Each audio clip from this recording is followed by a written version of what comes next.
Hello, hello, hello. Come, come to my humble and precious place. I am the Madame Virtud, not Virtud, nor Bertud. Virtud. Say it with me. Virtud.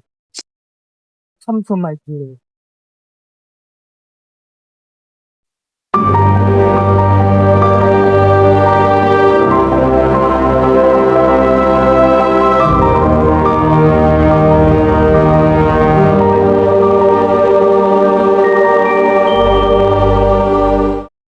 So, I heard that you come here for something very, very important. I heard that you want to meet the goddesses that only I can summon. But this might cost you a lot. Well, if the price is right, Madame Bertud will show you the way of life.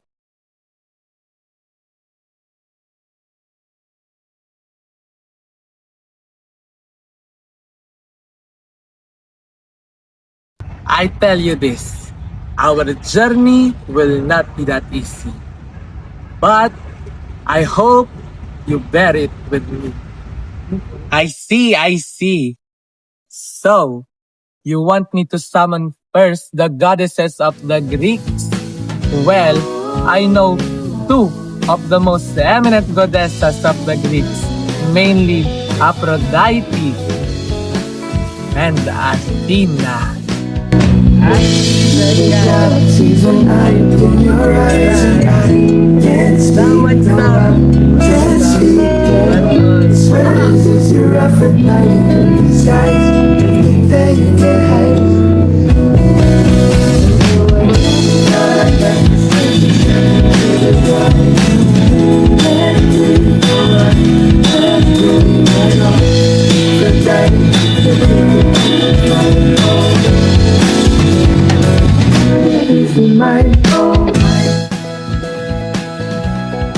Wisdom is the greatest weapon one can carry. Strength may win battles, but only knowledge and fairness can win true victory. I stand not just for war, but for justice and the light of understanding. Desire is the quest for the beautiful, whatever the beautiful might be. It is the life force that spurs us on to do, to be, to think. This is Aphrodite, the goddess of love, beauty, and desire. I am Athena, goddess of wisdom, strategy, and war. Not the messy, chaotic kind of war, mind you, but the calculated brilliance of battle. I was born in the strangest way possible, from Zeus' head, fully armed and ready. Some say I embody wisdom itself. Mortals honor me as the protector of Athens, their shining city, where I gifted them the olive tree, symbol of peace and prosperity. And my origins are a little more dramatic. Some say I rose from the foam of the sea, born from the clash of Uranus' blood with the waves. Others say I'm the daughter of Zeus and Diana. Either way, wherever I walk, hearts steer, wars begin, and passions ignite. Mortals and gods alike have fallen to my charms. Well, who could resist? I even played my part in sparking the Trojan War with a single promise. Quite the resume, Aphrodite. Wisdom and war on my side, beauty and desire on yours. Together, we represent the mind and the heart of Olympus. Exactly. And who better than us to spill the divine gossip of the ages? From the Titans who ruled before us, to the Olympians who shaped the world, to Zeus and his never-ending list of lovers and children, and finally, the demigods who carried divine blood into mortal realms. So, let's begin at the very start. Before us, before Olympus, back to the time of the Titans. They were the first generation of powerful gods, born from Uranus, the sky, and Gaia, the earth. There were 12 main titans. Kronos, the youngest who overthrew his father. Rhea, the mother of the Olympian gods. Oceanus, the god of the endless rivers surrounding the world. Thetis, goddess linked to fresh water and rivers. Hyperion, titan of light. Thea, goddess of shining insight. Coeus, titan of intelligence and inquiry. Phoebe, associated with prophecy and wisdom. Crius, connected with the constellations. Mnemosyne, goddess of memory. Themis, goddess of justice and order. Lapetus, father of Prometheus and Epimetheus. Other famous titans include Atlas, condemned to hold up the sky, Prometheus, who gave fire to humans, and Epimetheus, known for his lack of foresight. Mm-hmm.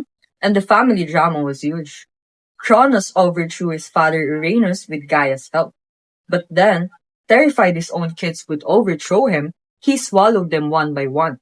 Hestia, Demeter, Hera, Hades, and Poseidon. But Zeus, the youngest, escaped thanks to Crea's clever trick. When Zeus grew up, he forced Cronus to vomit us all out. And then came the Great War, the Titanomachy. With the Cyclops forging weapons, we won. Cronos and his allies were locked in Tartarus.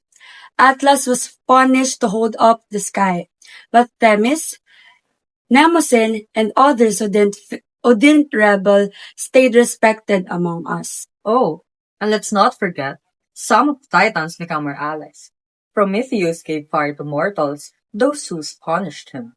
Mnemosyne became the mother of muses. Themis, mother of the Fates, and the Horae. So even though the Titans lost, their legacy lingered. Each of us had our domain. Zeus with the skies and law, Hera with marriage, Poseidon with the seas, Demeter with the harvest, Hestia with the heart, Apollo ruled the sun, music and prophecy, Artemis the hunt and the moon, Ares with war, Hermes with travel and trickery, Hephaestus forged all divine weapons, Dionysus brought wine, madness, and ecstasy, and me? Love, beauty, and desire. Quite the pantheon, don't you think?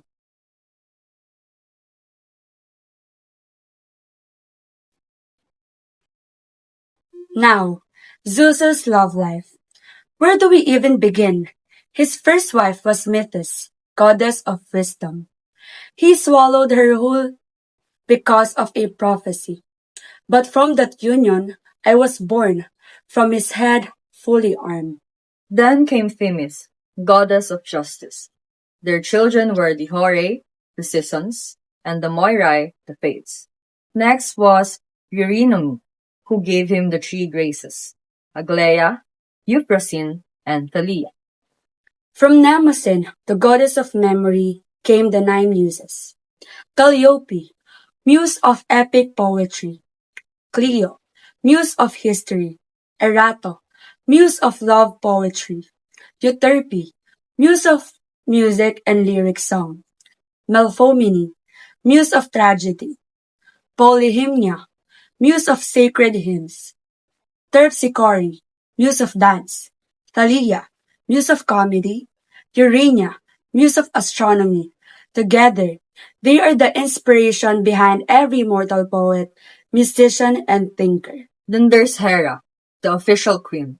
Together they had Ares, god of war, Hebe, goddess of youth, Eilithyia, goddess of childbirth, and in some tales, Hephaestus too. But oh, their marriage was stormy. Hera was always jealous, and who could blame her? Don't forget Leto. She bore Zeus two very important children, Apollo and Artemis, twins of light and hunt. Then there was Maia, a shy goddess of Pleiades, who gave him Hermes, and Semele, a mortal who bore Dionysus after a very fiery accident. And there's more. With Dion, some say Zeus fathered me, though other tales say I rose from the sea foam. With Persephone, he fathered Zagreus. With Nemesis, some say he fathered Helen of Troy. Honestly, Zeus' list of divine children is endless.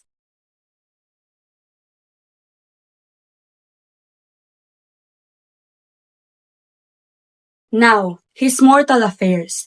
This is where things get wild.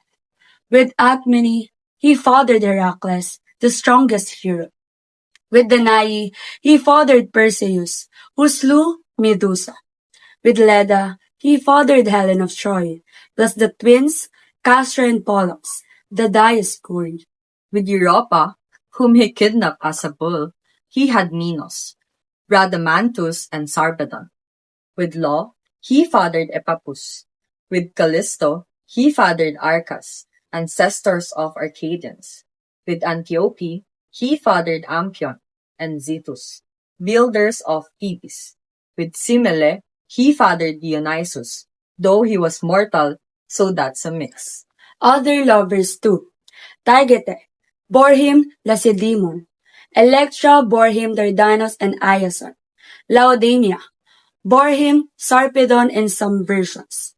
And don't forget Aegina, mother of Aeacus, who became a judge of the underworld.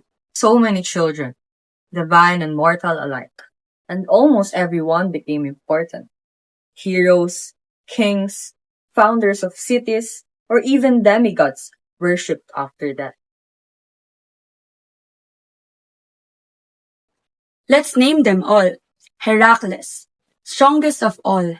Perseus, the Medusa slayer. Helen of Troy, whose beauty caused the Trojan War. Castor and Pollux, patrons of sailors. Minos, the great king of Crete. Rhadamanthus, later a judge of Sos. Then there's Achilles, born from Tyrrhus and the mortal Peleus. Not a child of Zeus, but still the greatest warrior of Troy. Jason, son of Aeson, led the Argonauts.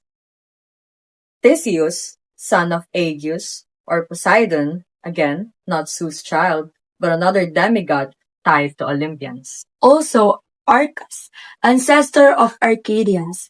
Amphion and Zethus, who built Thebes. Aeacus, later a judge in the underworld. Even Sarpedon, who fought bravely at Troy.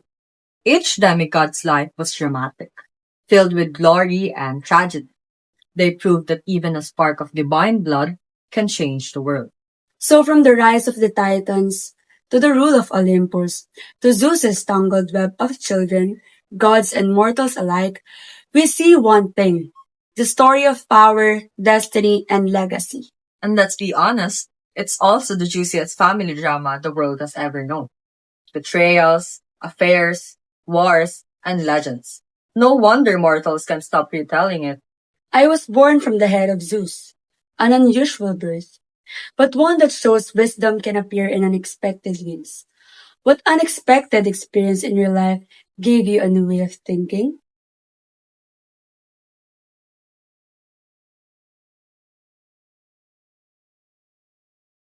Mortals chase beauty endlessly. But tell me, what does beauty mean to you beyond what the eyes can see?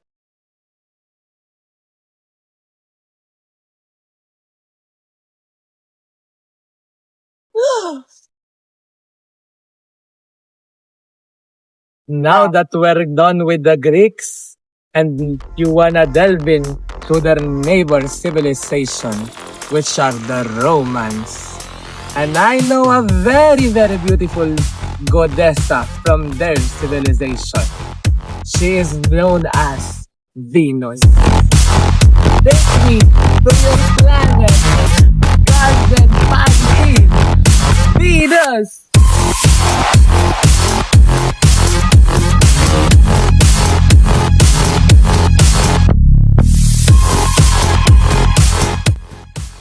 You chase love across seas and stars, yet often it has always been with me. Salvete, dulces animae, cor vestrum mecum est. Greetings, children of earth. You know me as Venus, the goddess of love, beauty, and desire. Mortals often paint me as flawless, radiant, untouchable. But allow me to tell you more than the surface. Let me share not just the tales, but my own heart.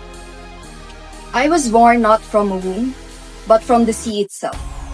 The waves embraced me, and from their foam I emerged. crowned by the graces and adorned with roses. Wherever I walked, flowers blossomed, and even the hardest hearts softened. From the moment of my birth, beauty and longing were my gifts. At the highest stands Jupiter, king of the gods, master of the sky and toddler. He rules the justice and power, his thunderbolts feared by gods and mortals alike. By his side is Juno, queen of the heavens, protector of marriage and women, strong in pride and fierce in loyalty. The seas belong to Neptune, whose waves crash with his trident's command, and wisdom rests with Minerva, goddess of strategy, learning, and craft. Beside them is Mars, my beloved and fiery companion, the god of war, whose strength drives soldiers into battle. There is also Apollo, radiant god of sun, music, and prophecy, and his twin sister, Diana, mistress of the moon, the hunt, and wild places. Vulcan, the fire god and my husband, forges weapons and wonders deep in his blazing workshop. Vesta, pure and eternal, guards of heart of every home, while Mercury, swift messenger, guides travelers, merchants, and even thieves with clever words and quick feet. And let us not forget Ceres, who brings the harvest and nourishes the land. Together, these 12 are called the Deconsentes, the great Olympians of Rome. But before Jupiter's reign, there was Saturn, ruler of the Golden Age, when peace and abundance filled the earth.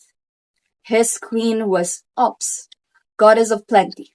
Time and faith still echo through their names, though their age has passed. Yet, Rome honors more than the mighty. There is Janus, with 2 faces, guardian of doorways, beginnings and endings, a god found only in Rome. For who else understands time's turning better? There is Bacchus, god of wine and revelry, who loosens tongues and frees hearts in wild celebration. In the shadowed underworld reigns Pluto, god of wealth and the dead, with his queen Proserpina, who divides her days between darkness and spring's blossoms. Among us too are those of gentler touch, Fortuna, who spins the wheel of luck, Pax, who grants peace, and my own son, Cupid, mischievous archer of love, who wields arrows sharper than war itself. And in every Roman home lives the Lares and Penates, household guardians, unseen yet ever present in daily life. Now, do you see the pattern? Some of us command thunder, some whisper in the firelight, and others stare desire or guard the fields or hold the key to life and death. We are vast, we are many, and we are Rome itself. And I, Venus, though known for beauty, am more than a face. I am the bond between gods and mortals, the fire that drives kings to conquer, poets to dream, and lovers to surrender all. Without me, the world would be nothing but power without warmth, law without mercy, and victory without joy. I have shown you the power of gods, both great and small. But ask yourselves, which force truly shapes your life? Thunder, time, or love?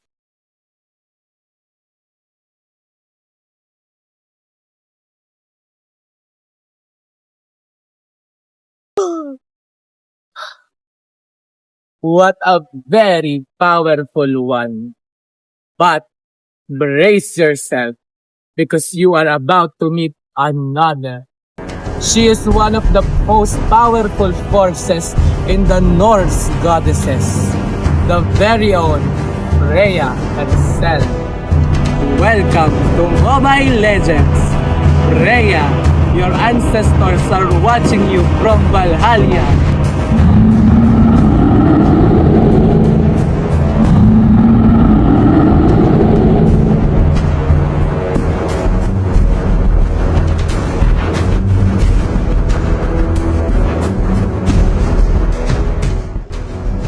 I am Freya, daughter of Njoror, god of the sea and wealth, and sister to Freyr, who brings fertility to the earth. I belong to the Vanir, yet I dwell among the Aesir in Asgard, after the war between our kin was ended by truce.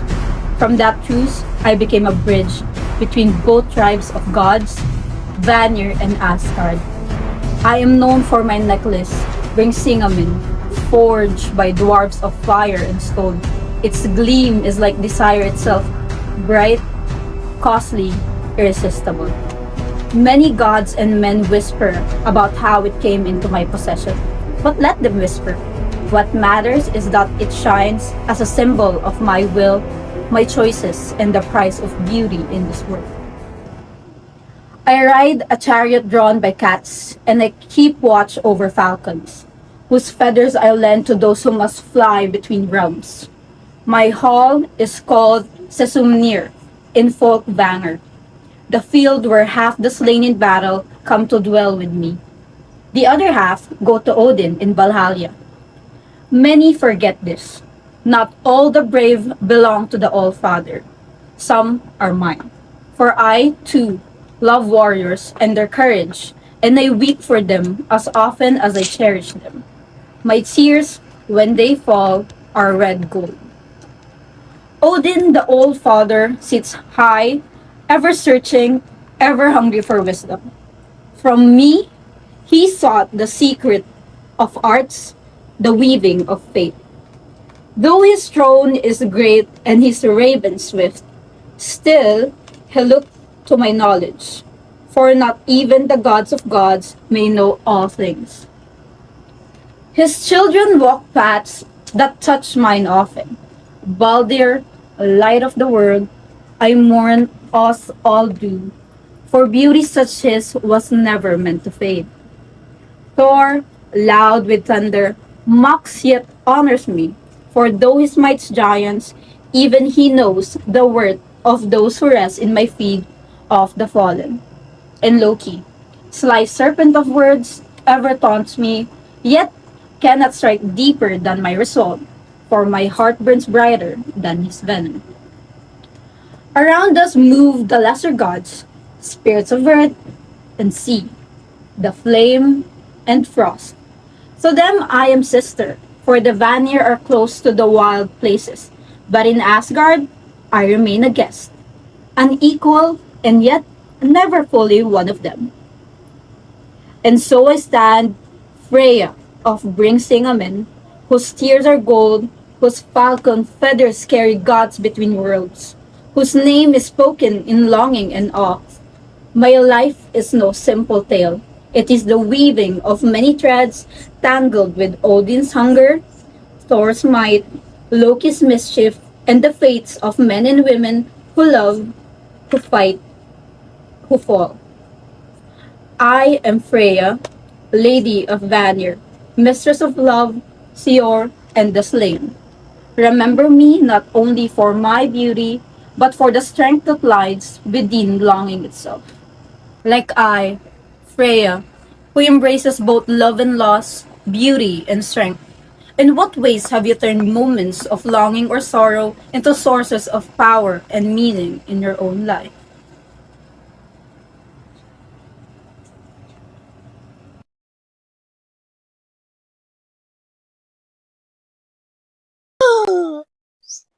Well, a very powerful force is just as astonishing as the next one that we will meet.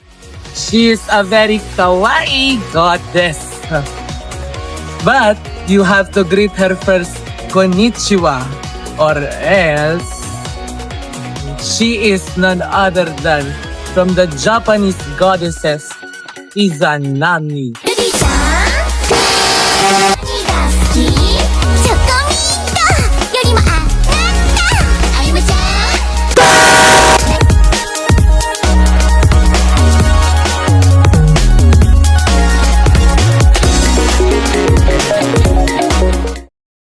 Do you fear the dark, or do you fear what the dark reveals? I am Izanami. I once walked the boundary of creation. From my hands sprang the mountains, the seas, and the gods themselves. Yet, From my ashes rose silence, for in giving birth to fire, I was consumed by it. I am remembered not only as the mother of life, but also the queen of Yomi, the underworld where shadows breathe, and the forgotten dwell in me, the lives, the paradox of all existence, that every birth must one day meet its end. Step closer and listen to the breath of the earth and murmur of the sea and the silence that follows after life. I am Izanami, the mother of creation and the keeper of endings. From my reunion with Izanagi, the lands of Japan were born, each island rising like jewels upon on the ocean, each deity born from my womb, shaping the order of heaven and earth. Well, I brought forth rivers and winds, mountains and forests, light and storm, yet creation is never gentle. When the fire itself was born for me, its flames consumed my body, and I fell into Yomi, the land of shadows where the living cannot dwell. Their darkness embraced me, and death became my companion. Then Izanagi sought me. His heart torn by love and grief, he entered the depths to find me. But when his eyes saw my ruined form, he recoiled. His rejection pierced deeper than fire ever had. From that moment, I became queen of Yomi, forever bound to world beneath. Yet even from death, life continued. Izanagi's purification brought forth new gods, Amaterasu of the sun, Chukomi of the moon, and Susanoo of storms. Through my absence, creation did not end. Instead, it deepened, reminding all that birth and death are threads woven into the same fabric. When mortals fear endings, they call upon me. When they wonder about beginnings, they find my trace in the first breath of every life. For I am Izanami, the mother who bore the gods, the shadow who guards the dead, and the eternal reminder that every creation demands a price. Beyond me dwell countless kami, each spirit guardian of stone, water, fire, or wind. Together we shape the balance of existence, guiding mortals and gods, alike through the cycle of life and death. Inochi wa shikari tsukage no aida ni aru. What does my story teach us about accepting both life and death as part of the same journey?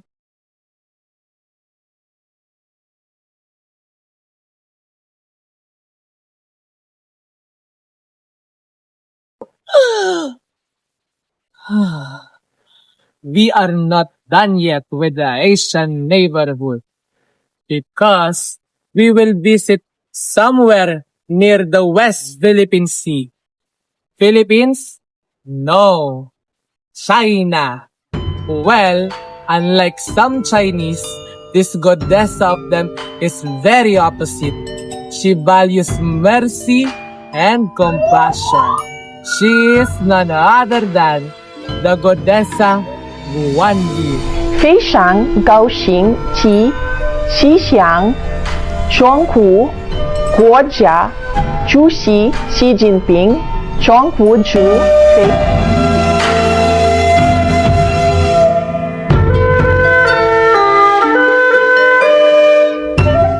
南无观世音菩萨。大家好，我命里有水晶光中门。南无观世音菩萨。Hello everyone, I am Goddess Guanyin, the Goddess of Mercy, your gentle guide through the celestial realms of the Chinese mythology. With the lotus beneath my feet and healing water in my hands, I listen to the cries of the world and answer with compassion. But today, I won't be the only divine voice you'll hear, because I will introduce you guys to the other powerful deities who rule the heaven, earth, and the earth. Coming up first, coming from the heavens above, is the Jade Emperor, or in Chinese, Yi Huang Dati. He is the supreme ruler of heaven, chosen not by birthright, but by virtue. With the wisdom as vast as the cosmos, He governs gods, spirits, and mortals alike. Think of him as the celestial CEO, calm, commanding, and always watching. He keeps the universe in balance, one divine decree at a time. From the sky going down to the earth, we have down Goddess Hope. She is the earth itself, steady, sacred, and strong. As the Queen of Soul and Spirit, she nurtures life, guides seasons, and anchors the world with harmony. Her power is quiet but deep, like roots that hold mountains. She is the divine foundation beneath our feet and the breath of every harvest. And last but not the least, coming from the deep realm below, we have God Yanlowa, the king of the underworld, once a mortal judge, now a keeper of karma. He reads the book of life and death, deciding the fate of every soul. Not cruel, but fair. His courtroom echoes with justice. God Yanlo ensures that every deed finds its consequence. Every spirit, its path. If you could receive a guidance from one of the Chinese deities we met today, who would you choose and why?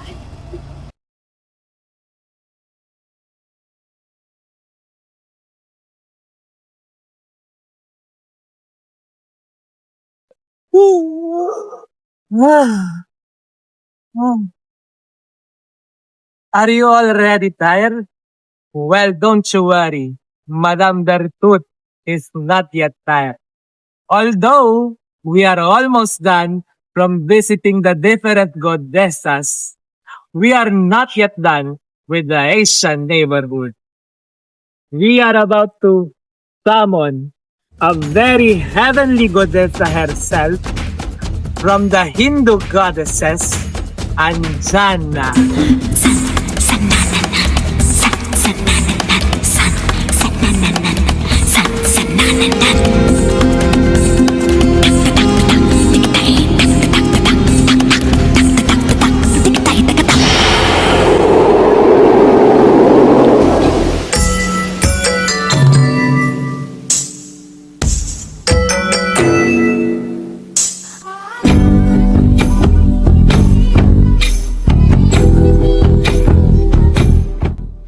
Come with me, and let us journey to the sacred land of the Hindus, where the holy river Ganges flows like a living goddess, and the Himalayas rise as the throne of the divine. Among the apsaras of the heavens was I, Anjana, was a celestial dancer. I live in the splendor until a curse bound me to the earth. My wings of freedom were clipped, yet destiny prepared a greater purpose for me. Well, in my sorrow, I prayed to Lord Shiva, the destroyer and transformer, who is part of the great trinity with Brahma, the creator, Vishnu, the preserver. Shiva heard my cries and blessed me, and through the breath of Vayu, the god of wind, I conceived a son, Hanuman. But I was not alone. In my prayers, Parvati, the gentle consort of Shiva, looked upon my suffering with compassion. She reminded me that even in a grief, a mother's heart could be a vessel for divine grace. Even in the heavens, themselves bore witness. Indra, king of the gods, recognized my son's greatness and granted him blessings, shielding him from many dangers that lay ahead. Well, my son Hanuman was no ordinary child. From Shiva, he gained divine power. From Vayu, he inherited speed and strength. And from me, he received a mother's unyielding love. He would grow to serve Rama, the avatar of Vishnu, in the great tale of Ramayana, by leaping across oceans, moving mountains, and defeating demons. Hanuman became the living bridge between gods and mortals, and through him, I am linked to many gods. For Rama was Vishnu himself, upholding righteous in a time of darkness. And Hanuman, born of Shiva's blessing and touched by the breath of Vayu, shows how even rival gods are bound together in purpose. With Parvati's compassion and Indra's recognition, my story becomes more than a tale of motherhood. It is a reminder that the gods, through many, weave a single destiny. And so, when mothers pray for their children's safety, they call upon me. When the faithful speak of loyalty and devotion, they honor Hanuman, my son. Together, we reflect the strength of love, the grace of sacrifice, and the power of divine connection. This is my story, but it is only one among countless tales in the Hindu pantheon. Beyond me stand many more gods and goddesses who shape the universe, from the fires of Shiva to the mercy of Vishnu, each guiding the lives of gods and mortals alike. How does my stories inspire you to find strength and purpose even at times of hardship?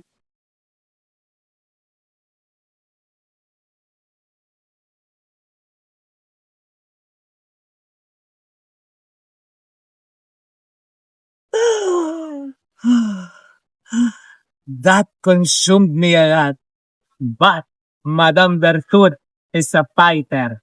Therefore, we will go to our last goddessa and summon her. She is one of the very, very heavenly, just like Anjana, goddesses of the Philippines. She is none other than Jan Masalanta. Wag dyan, may pilitin ako dyan. Pag-ibig ikaw ang binibining na ninanais ko, binibining marikit na dalangin ko. Ikaw ang nagbigay ng kulay sa aking mundo. Sana ay ipong habang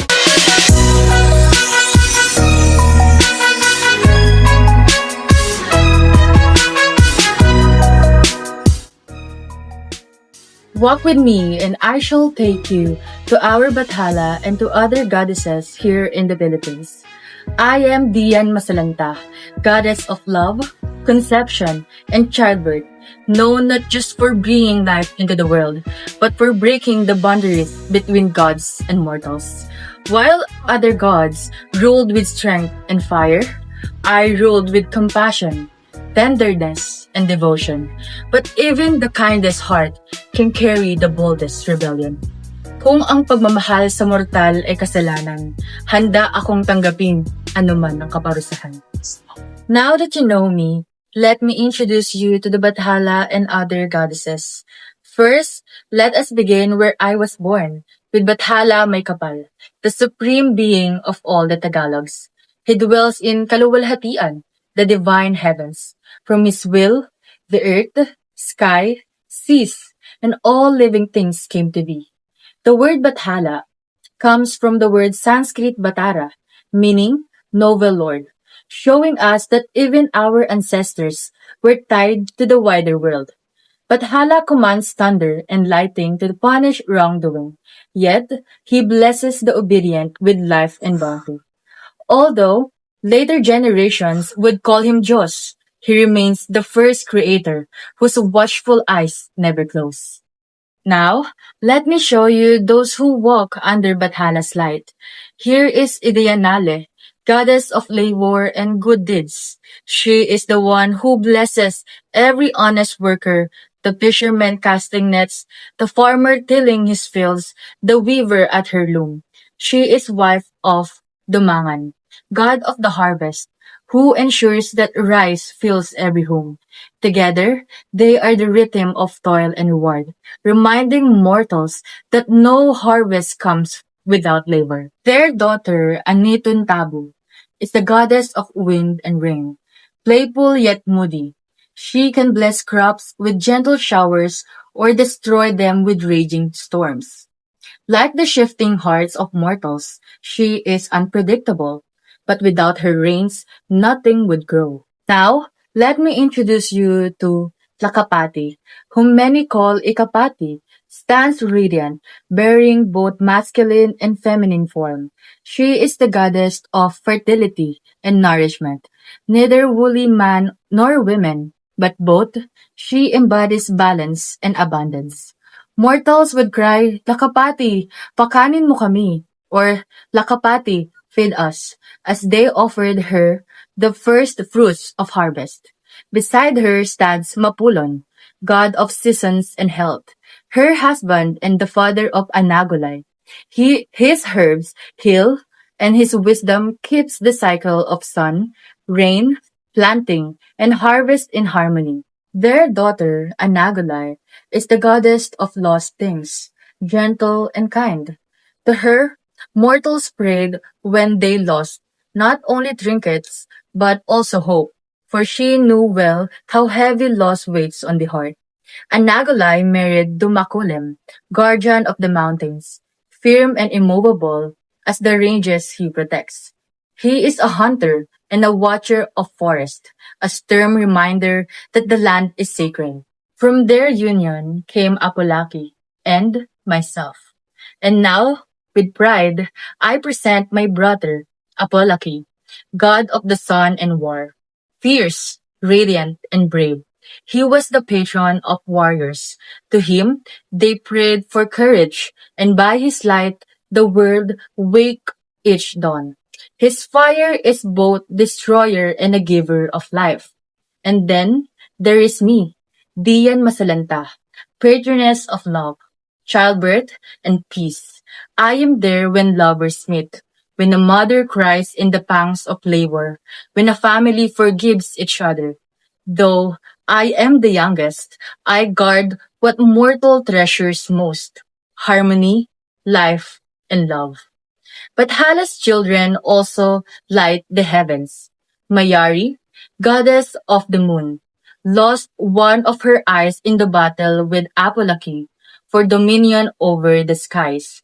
Yet, from that struggle came balance. Apolaki ruled the day, Mayari ruled the night. Her silver glow blesses lovers and travelers. Tala, her sister, is the goddess of the stars, scattering them across the heavens like pearls. She guides sailors at sea and farmers on land, her constellations marking time for planting and harvest. And Hanan, goddess of the morning, gently opens each day with her dawn, reminding mortals that each sunrise is a new beginning. But not all spirits bring blessings. There is Setan, ruler of Kasamaan, the realm of evil. He is the keeper of lost souls and commands servants who bring harm to mortals. Manggangaway spreads illness and even death. Mangkukulam performs hexes and curses to destroy people. Mansisilat breaks apart families with lies and betrayals.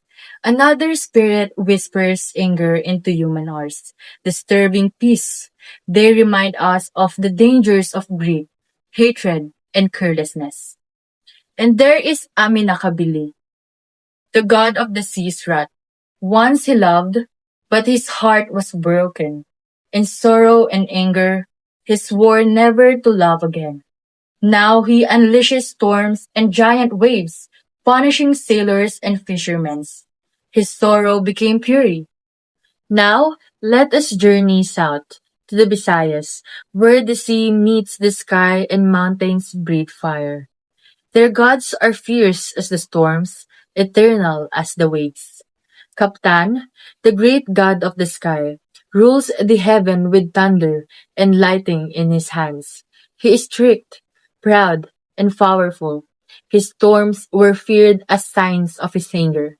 Yet, even he found balance in the sea, for once he quarreled with Magwayan, goddess of the ocean. Together the realms divide the world, sky above, water below. Magwayan is no ordinary goddess. She rules both the sea and the afterlife. She carries souls to Sulad, the land of the dead, guiding them gently through the waters. To her, fishermen prayed for safe voyage, and to her, families prayed when loved ones passed away. On the island of Negros rises Canlaon, the one who is ancient. This supreme being dwells in the great volcano and is worshipped as a deity of fertility, balance, and creation. The mountain was sacred, ground where mortals climb to offer fruits and prayers for healthy children and bountiful harvest. From Mount Maja, as comes Siddhapa, the god of death and time. Upon a great tree, he measures the span of every mortal life. When the line ends, Siddhapa calls death.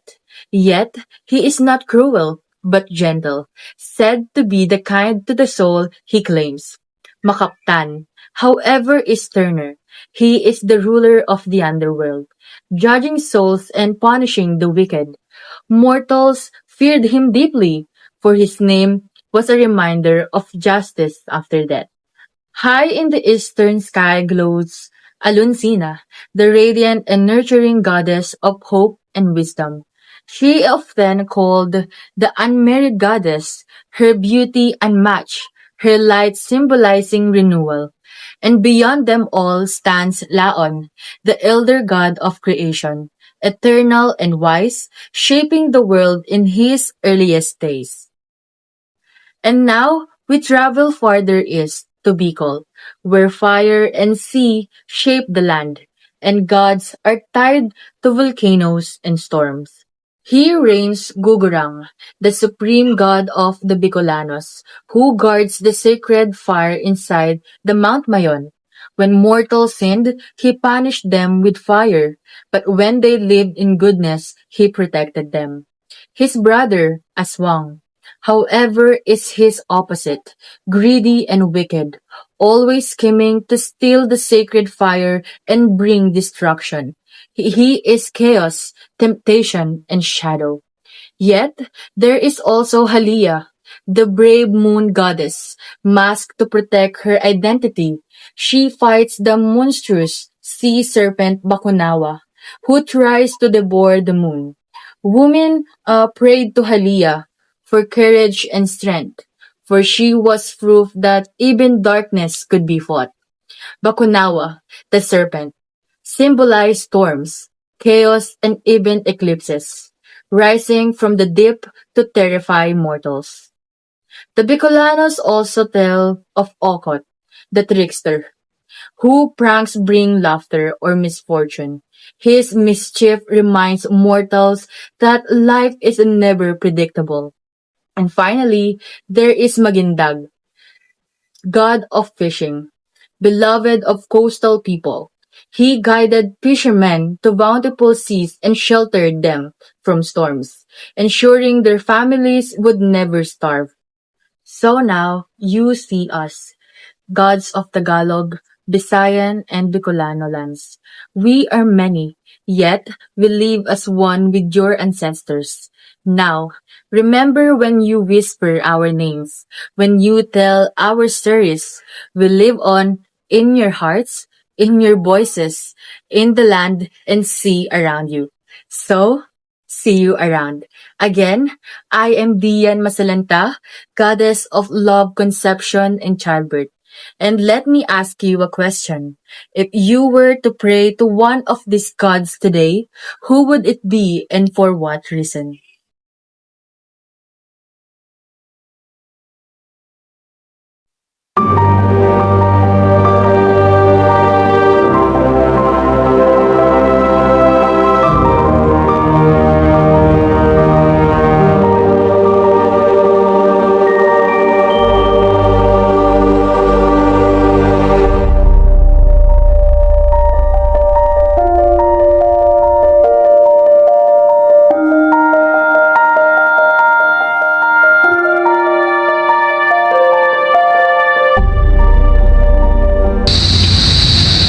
gas. Ano na? Di pinadaan mo na. Ano tanda? Pag 1, 2, 3, go, ikakabit ka dito. Oo nga. Tell you this also. Ay, hindi ko na. You want me to summon different goddesses from different places? Hindi na talaga, te. Mas malakas talaga yung boses ng mga motor sa akin. Pakinggan mo yun. 1, 2, 3, go. Ulit nga. Ano ba? Hindi magkasapat. Kailan sila lalabas? Ano to? Stop ka dyan. Aman. Ay, ano ko? Sabi ko, Isa pa. stop ka lang. Sabi, akala ko stop na. Sabi mo, isa pa. Ay, stop ka dyan.